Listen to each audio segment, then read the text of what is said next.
Bien avant que les premiers pas ne soient faits vers Jérusalem, la parole du Seigneur avait déjà été prononcée. Par l'intermédiaire du prophète Jérémie, Dieu avait déclaré que l'exil ne durait pas éternellement. Après 70 ans, la captivité prendrait fin, la terre serait restaurée et les habitants reviendraient. Les années passèrent, les royaumes s'élevaient et tombaient, les empires ont changé, et loin de leur patrie, dans le pays de Babylone, le peuple d'Israël attendait. Parmi eux se trouvait Daniel. En lisant les écrits des prophètes, il comprit que les années d'exil touchaient à leur fin. La promesse n'avait pas échoué. Le temps fixé par Dieu approchait. Pourtant, Daniel ne répondit ni avec célébration ni confiance. Au lieu de cela, il s'humilia, jeûna et priait. Il confessa les péchés de son peuple et implora la miséricorde, sachant que la restauration ne viendrait pas par la force ou la stratégie, mais par la repentance et la grâce. À cette époque, Babylone elle-même était tombée. Le grand empire qui avait conduit Israël en exil était désormais sous la domination de la Perse, et Cyrus siégeait sur son trône. Le monde avait changé, même si peu comprenaient encore à quel point, et puis, silencieusement, sans spectacle ni annonce, la main de Dieu commença à bouger. Un décret fut émis par ce roi étranger. Les captifs furent libres de revenir, et Jérusalem ainsi que la maison de Dieu devait être reconstruite. Ce que les armées ne pouvaient accomplir et que l'exil n'avait pas effacé, Dieu l'a fait par la volonté d'un souverain qui ne connaissait même pas son nom. Tout comme le prophète Isaïe l'avait écrit 150 ans plus tôt. Ce qu'ils trouvèrent à leur arrivée n'était pas la ville dont ils se souvenaient. Jérusalem était en ruine, ses murs étaient brisés, ses portes furent incendiées. L'endroit où la présence de Dieu avait autrefois habité restait silencieux et exposé. Des pierres gisaient éparpillées là, où le culte s'était autrefois élevé. La ville portait les cicatrices du jugement et de la négligence. Pourtant, même parmi les ruines, l'espoir subsistait. Zorobabel, nommé par le roi Cyrus pour mener le retour, rassembla le peuple et ils reprirent non par des murs ou des défenses, mais par le culte. Avant qu'une seule pierre de la ville ne soit restaurée, ils reconstruisirent l'autel et offrirent des sacrifices au Seigneur, tournant à nouveau leur cœur vers le Dieu qui ne les avait jamais oubliés. Environ 2 ans après leur retour, les fondations du temple furent posées, pierre par pierre. Et une fois terminées, le son qui s'éleva des gens fut unique en son genre. Certains pleurèrent à voix haute, se rappelant la gloire passée perdue. Mais d'autres criaient de joie, voyant l'espoir renaître devant leurs yeux. Le chagrin et la célébration se mêlaient, et le son résonnait à travers la ville. L'opposition ne vint pas lentement. C'est arrivé presque aussitôt. Lorsque les fondations furent posées et que le son du culte revenait à Jérusalem, les habitants environnants s'en rendirent compte. Ils avaient vécu dans la terre pendant les années d'exil et la reconstruction du temple menaçait leur influence et leur contrôle. Et ce qui avait commencé comme des offres d'aide s'est vite transformé en ressentiment lorsqu'elle a été refusée. La moquerie suivit, puis l'intimidation et enfin l'accusation. Des lettres furent envoyées aux fonctionnaires persans au palais du roi, jetant des soupçons sur les bâtisseurs et remettant en question leur loyauté. Lorsque la lettre parvint à Artaxerxès, alors souverain de la Perse, elle fut lue à voix haute devant lui. Soigneusement formulée, il parlait de rébellion et d'agitation. Elle avertissait que si Jérusalem était reconstruit, la ville se relèverait en défiant, refusant le tribut et contestant l'autorité royale, si bien que le roi ordonna la fouille des registres. Et dans les archives de l'Empire, le passé a été mis au jour. Jérusalem avait en effet été une ville de rois. Il avait déjà connu la révolte. Il avait résisté à la domination étrangère. Ainsi, persuadé par ce qu'il avait lu, Artaxerxès ordonna que le travail devait cesser. Un décret fut renvoyé avec urgence. La reconstruction de Jérusalem devait cesser immédiatement et aucun progrès supplémentaire ne devait être fait avant qu'un nouvel ordre ne soit donné. Lorsque l'ordre est arrivé, l'opposition a agi immédiatement. Par la force et l'intimidation, ils arrêtèrent les travaux. Le bruit de la pierre contre la pierre s'estompa.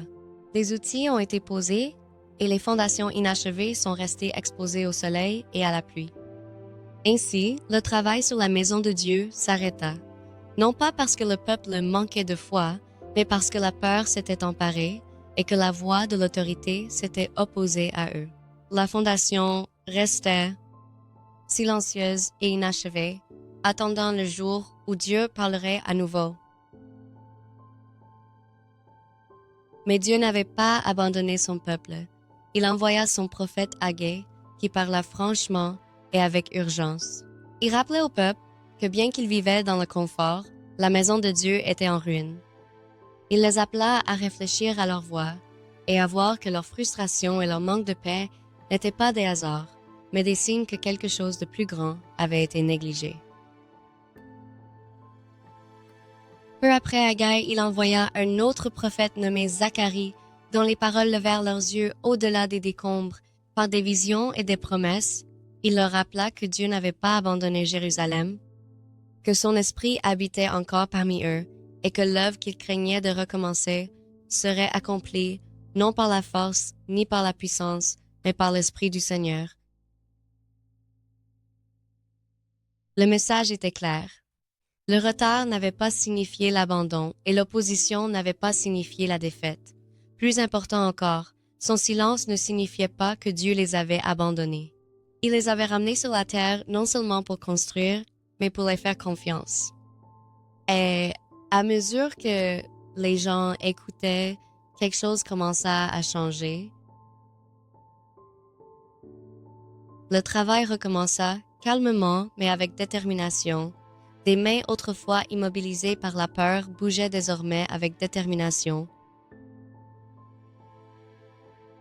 Bien que le peuple soit revenu au travail avec une détermination renouvelée, l'opposition n'avait pas disparu. Ceux qui vivaient autour de Jérusalem observaient la reconstruction avec une inquiétude croissante. Une fois de plus, des accusations ont été portées et des questions ont été posées. Bientôt, des messagers furent envoyés à la cour perse, avertissant que si la ville était autorisée à se soulever, une rébellion suivrait sûrement. L'affaire fut portée devant le nouveau roi Darius, mais il n'agit pas précipitamment. Au lieu de cela, il ordonna la fouille des registres royaux. Les parchemins étaient déroulés, des tablettes d'argile étaient examinées, et l'histoire de l'Empire était soigneusement examinée. Et là, parmi les archives, fut trouvé le décret de Cyrus. Il a été écrit de manière simple et sans ambiguïté. Les Juifs avaient reçu la permission de revenir, de reconstruire la maison de leur Dieu et de le faire avec l'autorité du roi lui-même. Et ainsi, lorsque Darius entendit ces paroles, la question fut réglée. Il confirma le décret de Cyrus et donna un nouvel ordre à son tour. Les travaux devaient se poursuivre sans interférence. Personne ne devait l'entraver et plus encore, le coût de la construction devait être financé par le trésor royal. Ce qui avait été retardé par la peur était désormais protégé par l'autorité royale, et ainsi le travail recommença, d'abord discrètement, mais avec une confiance grandissante. Pierre par pierre, la maison de Dieu s'éleva de ses fondations jusqu'à ce que le temple soit enfin achevé. Le culte pouvait désormais revenir à Jérusalem. Après des années de silence, l'autel se redressa sur ses fondations. Des sacrifices furent de nouveau offerts, comme la loi l'avait ordonné, et le son de la prière s'éleva là où il ne restait que vent et ruines. Le temple, longtemps inachevé, se dressait désormais reconstruit, modeste dans sa gloire comparée au passé, mais précieux dans sa signification. Lorsque Esdras arriva à Jérusalem, il ne vint ni comme souverain ni bâtisseur, mais comme maître de la loi de Dieu.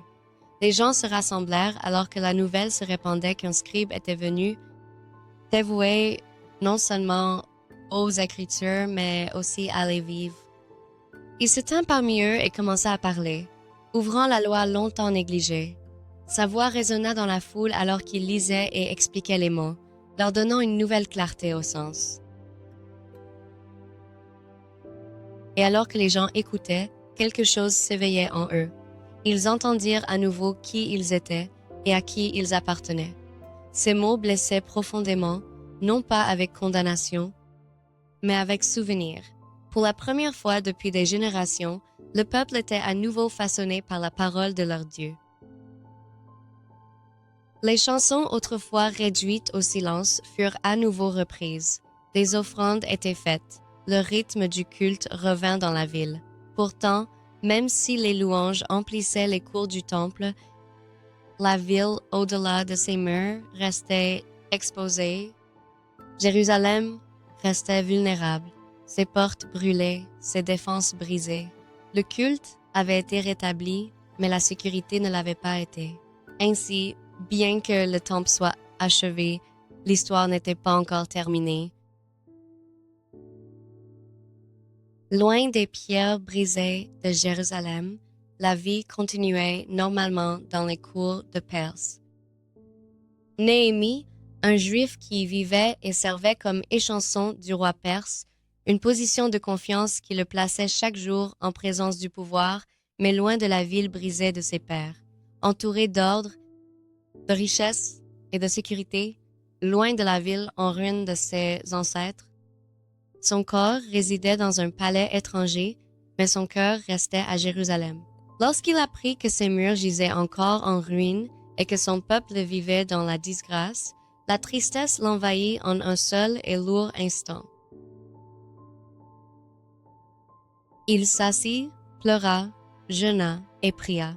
Dans ce lieu de chagrin et d'abandon silencieux, Dieu plaça un fardeau sur son cœur, non seulement pour pleurer ce qui avait été perdu, mais pour se lever et aider à le restaurer.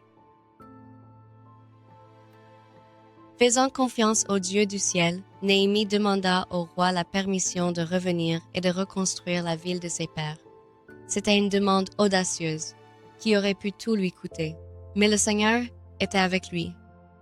Le cœur du roi fut ému, et la permission fut donnée pour la restauration des murs et des portes. Lorsque Néhémie arriva à Jérusalem, il ne parla pas immédiatement. Au lieu de cela, la nuit, il arpentait les murs brisés, évaluant les dégâts et en comptant le prix. La tâche qui l'attendait était immense, mais il savait que ce travail ne lui appartenait pas uniquement. Quand il a rassemblé les gens, ils ont relevé le défi. Les familles ont pris en charge les sections de murs les plus proches de leur domicile, et ainsi, pierre par pierre, la ville recommença à s'élever. Mais l'opposition suivit, les anciens ennemis se moquaient d'eux, des menaces ont été proférées et des complots ont été formés, mais le peuple n'a pas arrêté le travail. Il travaillait avec des outils dans une main et des armes dans l'autre. Le jour, il construisait et la nuit, il montait la garde, refusant de se laisser distraire de la tâche. Et en seulement 52 jours, le mur et les portes furent terminés. Ce que les armées ne pouvaient accomplir, la foi l'avait accompli, non par la force ou la puissance des hommes, mais par la main de Dieu. Lorsque les travaux furent terminés, les gens se rassemblèrent. La loi fut sortie et Esdras la lut à voix haute du matin à midi. Au fur et à mesure que les mots étaient prononcés, le peuple pleurait, non pas de désespoir, mais de reconnaissance. Ils avaient oublié beaucoup de choses, et ainsi ils confessèrent leurs péchés, renouvelèrent leur alliance et s'engagèrent à nouveau à marcher dans l'obéissance. Les gens étaient chez eux, la ville avait été reconstruite et le pacte renouvelé, mais ils attendaient toujours, attendant l'accomplissement des promesses faites il y a longtemps par les prophètes, attendant le roi qui ne reconstruirait pas des murs de pierre, mais restaurerait des cœurs de chair. Ainsi, l'Ancien Testament se termine non pas avec le triomphe, mais avec l'attente. Et ainsi commença le long silence. 400 ans passèrent, les voix des prophètes étaient silencieuses. Les générations sont passées, les empires sont venus et disparus. Pourtant, sous tout cela, la promesse demeurait attendant et inchangée. Et quand le moment serait enfin venu, quand le monde s'y attendrait le moins, Dieu agirait à nouveau, pas avec le tonnerre ou les armées, mais avec un enfant.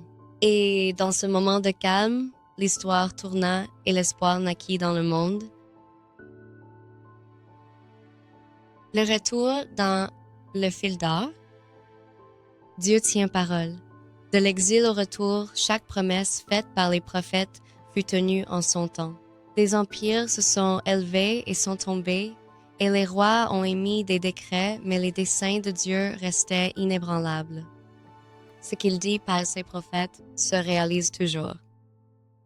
La restauration commence par le cœur. Avant que les murs ne soient reconstruits ou que les villes ne soient sécurisées, Dieu a restauré le culte. L'autel fut érigé, la loi lue et le peuple fut rappelé à l'obéissance. La vraie restauration ne concerne pas le physique, mais le retour des cœurs.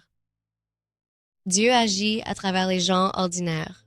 Zorobabel, Esdras et Néhémie n'étaient ni rois ni guerriers. Ils étaient serviteurs, scribes et bâtisseurs. Pourtant, par la prière, le courage et l'obéissance, Dieu a accompli ce que la puissance et la force n'ont jamais pu accomplir. L'opposition ne peut empêcher le dessein de Dieu. Les menaces sont venues, le travail s'est arrêté, la peur s'est répandue, mais ce que Dieu commença, il l'a terminé. Même les décrets royaux ne pouvaient annuler sa volonté. Quand le moment fut opportun, les travaux reprirent et furent achevés. L'histoire continuait d'avancer. Le temple tenait debout, les murs étaient reconstruits et les gens étaient de retour dans la terre. Mais l'histoire n'était pas complète. Ils attendaient un roi, non seulement pour restaurer des bâtiments, mais pour restaurer les cœurs et rendre tout nouveau destin. Pourtant, quand il est venu, beaucoup ne le reconnaissaient pas. Au lieu de le recevoir, ils l'ont rejeté et l'ont cloué à une croix. Mais ce n'était pas la fin, car par sa mort vint la rédemption, et par sa résurrection vint la promesse qu'un jour Jésus reviendra et que toutes choses seront réparées. Si vous avez trouvé cette vidéo intéressante et souhaitez en explorer davantage, nous avons plusieurs options pour vous. L'un est notre cours gratuit, multilingue et basé sur la Bible. Un cours vidéo gratuit de 30 leçons couvrant tous les aspects de la Bible et de la vie quotidienne. Un autre est La Bible par des histoires, une série de plus de 50 vidéos qui vous emmène dans un voyage de la création à l'Église primitive. Et si vous avez des questions sur les Écritures, il existe un système de chat multilingue sur le site où vous pouvez poser toutes les questions sur les questions scripturaires. Pour accéder à l'une d'elles, il vous suffit de visiter le site web listé ci-dessous. Si nous n'avons pas encore de vidéos ou de cours dans votre langue, veuillez nous envoyer un email à l'adresse indiquée en nous indiquant ce qui vous intéresse et votre langage, et nous ferons de notre mieux pour les créer pour vous.